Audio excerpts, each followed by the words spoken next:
everyone! From the SMCC hymn, I crafted this poster, which is relates to the VMGO of the SMCC and of the VMPEO of the CTE department. As you can see, the center of the poster that I have been created is our school motto. So, which is Lux Mundi Saltere, and the torch.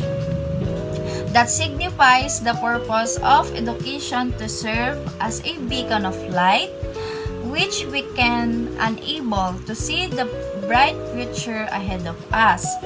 And by the knowledge of technology and integrating research, it will improve our critical thinking, creativity, and real-world problem-solving skills.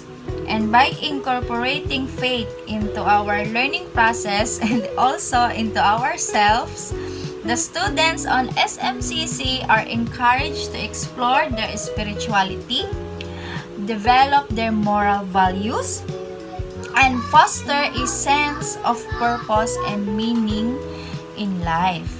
And this is a new plant sprouting, are representing the connection between humans as a responsible and committed individuals to take care of our environment. So lastly is the graduation cup, and then the diploma, which represent the opening of the new beginning, responsibilities, and freedom to pursue our dreams and goals in our lives.